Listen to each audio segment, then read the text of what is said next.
Hello, everybody. In Module 5, I discuss real effects of accounting disclosures. Module 5 has 6 lessons. Today, we focus on Lesson 3, real effects of periodic reporting. Why periodic reporting is needed is a fundamentally important question. Kanodia Lee 1998 JAR paper provide a justification from the real effects perspective. As in a typical real effects model, in the setting, the manager sells the firm to future shareholders, and the manager cares about the short-term stock price conditional on disclosure. When there is no information asymmetry, if we assume that future shareholders are less risk-averse, then no disclosure is optimal. The reason is, when there is no information asymmetry, disclosure merely serves as the allocation of risk between current shareholders and future shareholders. Because future shareholders are less risk-averse, they should bear more risk. But disclosure would destroy such risk-bearing opportunities for future shareholders. When there is information asymmetry, however, disclosure would be beneficial, because disclosure will serve as a disciplinary device to the manager's investment behavior.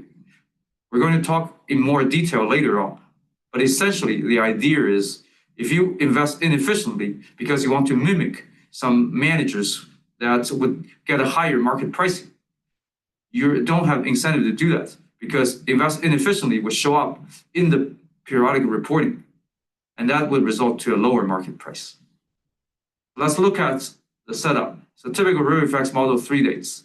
At day 0, a firm that is owned by some current generation of investors, they observe the expected return or profitability of a risky project to mu, and they choose the amount to invest in the project.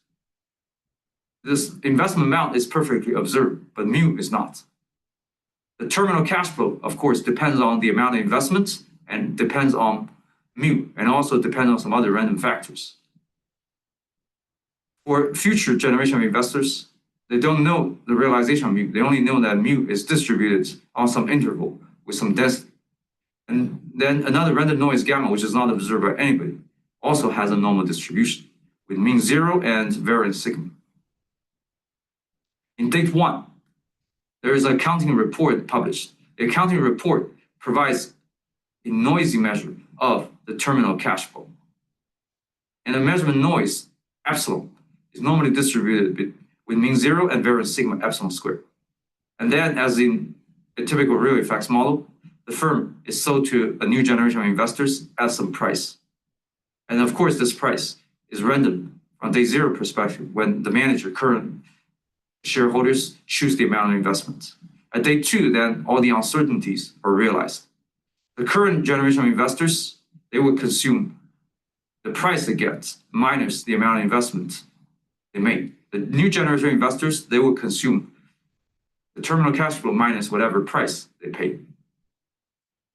The current generation of investors, they have Carr utility function, and they have a risk aversion coefficient, 1/2 rho e. The new generation of investors, they also have Carr utility function, and then they have risk aversion lambda. And we make the crucial assumption that lambda is smaller than 1/2 rho e, which means that the new generation of investors, they're less risk averse than the current generation of investors. This is not an unreasonable assumption, because you think about this selling to the new generation of investors as IPO, and the current generation of investors are more like the venture capitalists. And the new generation of investors, they're more like the broad market. The broad market clearly has more risk-bearing capacity than the current investors, which means the new generation of investors, they're less risk-averse. And we define beta, which is inversely related to sigma epsilon squared, as a measure of disclosure quality, because in future algebraic operations, beta is more convenient than sigma epsilon squared.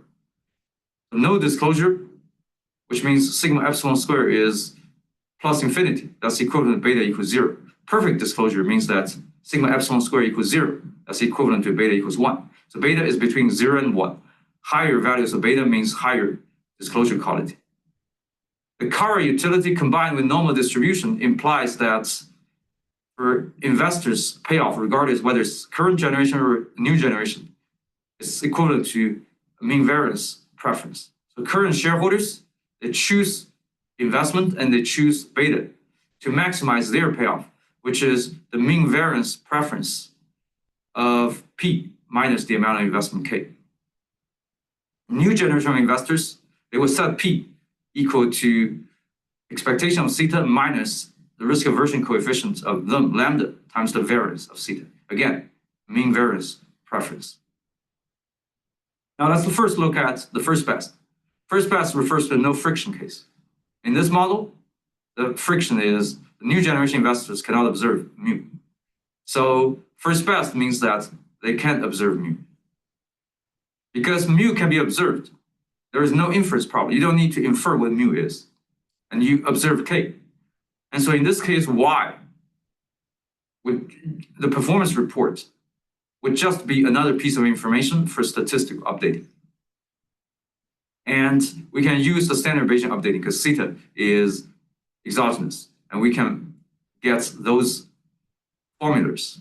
And then we insert the expression into their payoff functions and then take expectations. We get the current shareholder's objective function is as follows. Then we take the first order condition that gives the first best amount of investment. Because we assume that 1/2 rho E is bigger than lambda, which means that higher beta results in lower levels of investment, which means more precise accounting disclosure results in lower level of investment. And the intuition, as what we stated before, if there is no information asymmetry, but you only have measurement noise, then studying in the intermediate period serves merely as an allocation of the total risk theta minus K between current shareholders and future shareholders. Because future shareholders, they're less risk averse, or current shareholders, they're more risk averse. Optimal risk sharing means that the future generation of investors should bear as much risk as possible. Disclosure destroys such risk-bearing opportunity. Suppose the disclosure is perfect, then the future generation of investors have no risk to bear. So that's suboptimal.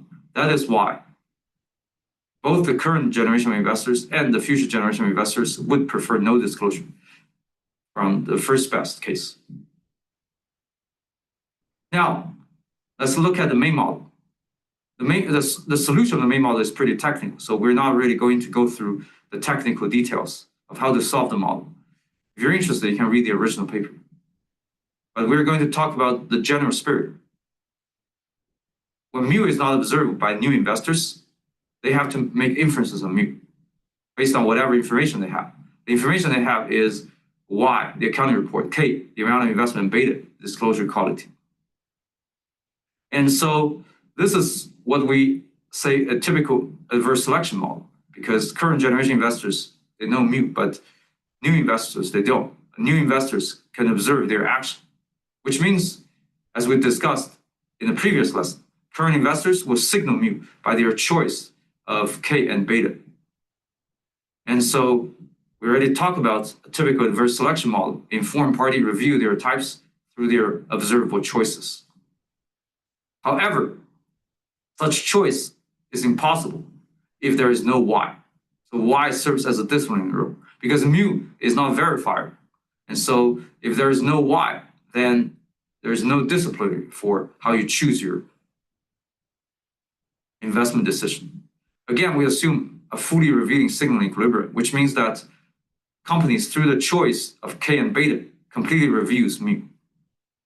And then, of course, we have to satisfy the incentive compatibility condition, which means type mu is better off choosing the amount of investment and disclosure quality for type mu than through the choice of some other type. If type mu chooses some other type, mu prime's choice, mu would be conceived as the choice of mu prime. In the previous lesson, we talked about in the continuous type, which is, in this case, the incentive compatibility constraints. There's a continuum of them, and solving them is non-trivial. You can use some technique to convert the set of incentive compatibility conditions into a differential equation and a monotonicity condition. But we're not going to go through the details. We're just going to show you the results. The result is as follows. We can solve for K mu like this. And so if you compare it with first best, what you can see here is so long as beta is bigger than 0, K mu is bigger than K first best, which means there will be overinvestment. And here's the intuition. The intuition comes from the intuition of typical signaling models. High types, they're going to overinvest. They're going to make sure low types cannot mimic them, or make it more difficult for low types to mimic them. Because high types they get higher return from investment. So they're able to afford the cost of overinvesting more than the low time. And we're also going to see that beta mu L equals 0. And then for any mu bigger than mu L, beta mu is bigger than 0. Recall in the first best case, the disclosure quality should be 0.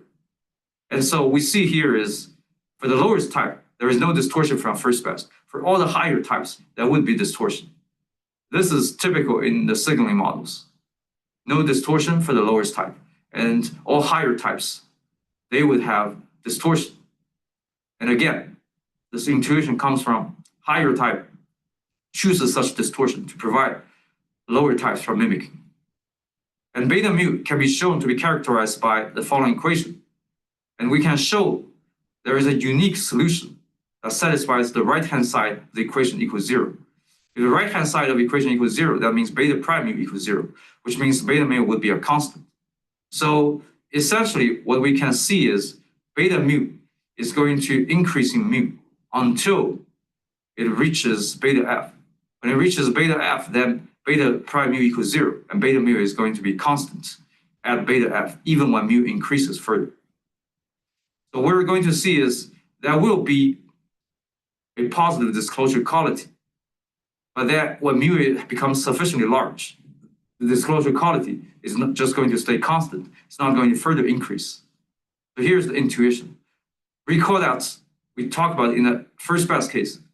If beta is large, that's inefficient risk share because future shareholders should bear more risk. So when beta becomes sufficiently large, this effect inefficient risk sharing outweighs the disciplinary effect on more precise financial reports. So it completely balances out each other, which means beta will stay as a constant even as mu increases further. To conclude, Kennedy and Lee illustrates the real effects of periodic reports. It serves as a discipline device, discipline firm into more efficient investment behavior. The firms with low investments returns cannot easily mimic firms with high investment returns. And why does this discipline work? Because firms choose investment to maximize prices, and price responds to performance reports. And that's why performance report can serve as a discipline behavior. If you invest very inefficiently, that's going to be reflected in the performance reports. Price is going to be lower. And so you don't want to do that. And so firms with low profitability is not willing to choose high investment to mimic firms with high profitability. The reason is firms with high profitability, they can also choose high precision of financial reports. And that is too costly for firms with low profitability. Because if you choose high investments with low profitability, your earnings will be very low if the precision is very high, and that's too costly. And so this model predicts that higher financial reporting quality results in lower overinvestment, which is empirically verified in Biddle, Hillary, and Verdi 2009 JAE paper. If you want to test your understanding of this lesson, a review quiz of this lesson can be found at the link provided in the slides. Thank you very much.